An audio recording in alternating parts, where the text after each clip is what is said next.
음식은 아무래도 독소잖아요. 그렇죠. 발효되고 부패하고 이런 과정 중에 방구 냄새도 나고 막 배복통도 오고 하게 예. 되는 건데 그게 오래 있으면 똥독이 오른다 이렇게 하잖아요. 아, 대변에는 워낙 유해 저기가 많기 때문에 네. 묻었을 때 바로 닦지 않으면 이제 독소가 오른다 뭐 이런 말 뜻인데 그런 것이 장 속에 있다면 어떻겠습니까? 용종이 생길 수 있죠. 오늘 주제는 과민성 대장 증후군입니다. 일단 어떤 질환인지 설명부터 부탁드리겠습니다. 과민성 대장 증후군은 무슨 염, 무슨 병 이렇게 안 하고 증후군 이러잖아요. 이런 것들은 대부분 보면 원인을 알 수 없는 것들로 뭉뚱그려진 증상들을 보통 얘기합니다. 그중에서 과민성이라는 것은 과민하다. 신경과민. 저희가 이제 사람 구하다가 애 먹으면 신경과민 되잖아요. 뭐 자영업 하시는 분들도 마찬가지고 네. 여러 가지 과민한 상태. 그러니까 스트레스를 받는 상태에서 그것이 장에 영향을 줬을 때 어떤 정확한 장염의 증세가 아닌 뭉뚱그린 장의 불편함을 유발하는 이런 것들을 통틀어서 과민성 대장 증후군 이렇게 말합니다. 근데 이 과민성 대장 증후군이요. 용종이나 대장암으로 발전할 가능성도 있다. 네. 뭐 이런 얘기도 있던데 맞습니까? 아주 드물게 있습니다만 염증성 어떤 문제로 예. 장의 염증이 확 퍼져서 생기는 경우도 있지만 아주 드물고요. 거의 보고가 안 되고 있고 대부분은 관계없다. 이렇게 생각하시면 좋겠고요. 특히 용종 같은 경우에는 저희가 건강검진할 때 많이 나타나지 않습니까? 오히려 과민성 대장증후군 중에서 설사형 대장증후군이 있고요. 변비형 대장증후군이 있습니다. 아, 설사를 한다는 것은 장이 경련을 하면서 예. 아직 흡수를 다 하지도 않았는데 그냥 쭉 내보내는 것이 설사이고 강박위에서 장이 꽉 굳어가지고 그대로 굳어서 움직이지 않고 있으면 이제 변비로 가게 되거든요. 왔다 갔다 하기도 합니다. 변비가 왔다 설사가 왔다. 예. 그런데 설사형 과민성 대장증후군 같은 경우에는 용종이 거의 없습니다. 용종이 생기기 전에 독소의 반응이 장 점막에 영향을 줘서 뭔가 폴립이라든지 이런 걸 형성해야 되는데 네. 그 전에 다 설사로 나갑니다. 염증 생기려는데 쫙 훑어나갑니다. 그래서 난 평소에 과민성 대장증후군을 조금만 잘못 관리하면 바로바로 설사해요. 이런 분들 중에 저는 검진하면 깨끗해요. 라는 분이 있거든요. 아, 오히려 근데 변비성인 분들은 오히려 용종이 생길 수도 있고요. 음식은 아무래도 독소잖아요. 그렇죠. 발효되고 부패하고 이런 과정 중에 방구 냄새도 나고 막 배복통도 오고 하게 예. 되는 건데 그게 오래 있으면 똥독이 오른다 이렇게 하잖아요. 아, 대변에는 워낙 유해 저기가 많기 때문에 네. 묻었을 때 바로 닦지 않으면 독소가 오른다 뭐 이런 말 뜻인데 그런 것이 장 속에 있다면 어떻겠습니까?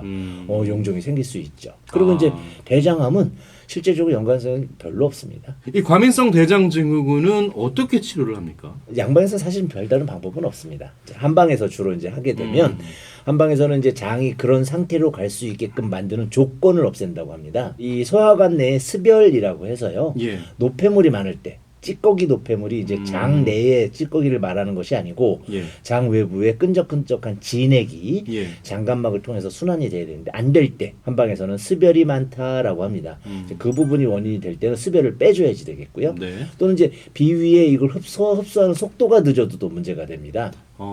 그래서 비위의 소화 흡수 기능을 올려주는 또는 예. 간위 불화라는 말이 스트레스성을 말하게 되는데요. 교감신경 흥분 상태로 이제 위장에 영향을 주고 장에 영향을 줄 때는 그 교감신경 흥분도를 내려드리는 간위 불화에 관련된 약도 있겠고요. 그런 원인별 분류에 의해서 이제 약을 이제 투약을 해서 치료를 하고요. 또 복부에 이제 뜸이라든지 또는 이제 부항 같은 걸 한다든지 그 장에 영향을 주는 이제 약침을 사용하거나 또 추나로 복부 마사지를 할 수 있는 수기요법들이 있습니다. 이런 걸 사용해서 이제 복부의 긴장을 풀면서 치료를 하게 되죠. 이 과민성 대장 증후군은 피해야 할 음식, 이로운 음식 어떻습니까? 기본적으로는 당이 높은 음식이 일단 안 좋습니다. 올리고당 들어갔다든지 여러 가지 설탕류라든지 이런 게 들어가면 당이 높을 때는요 안에서 빠르게 분해가 되면서 장내에서 가스가 확 생깁니다. 막걸리 담그거나 할 때도 거품이 불불불 일어나는 게 그 당을 분해하는 과정 중에서 효모균이 가스를 내는 거거든요. 그런 역할이 빨리 분해되는 음식을 먹으면 장 내에서 생겨버리거든요. 예. 그래가지고 그 가스가 팽창하면서 압박감을 준다든지 이런 상태가 되는데 과민성 대장증후군을 앓고 계시는 분들의 특징이 뭐냐면 배가 조금만 살살 아파도 확 느끼거든요. 그러니까 예민해져 있잖아요. 이런 상태에 노출되어 있는 분들이기 때문에 그런 환경에서 가스가 빨리 생기는 당류 피해 주시는 게 좋겠고 두 번째로는 이제 차가운 것들 탄산음료도 마찬가지고 아이스크림, 아이스 아메리카노 같은 이제 얼음류가 들어간다든지 장이 들어가면 바로 경직될 수 있는 차가운 것을 일단 피하시는 게 좋겠고요. 그리고 예. 이제 세 번째가 기름기 많은 거, 고지질 계열의 기름이 많으면 또 그것이 장이 분해하는데 시간이 많이 걸리고요.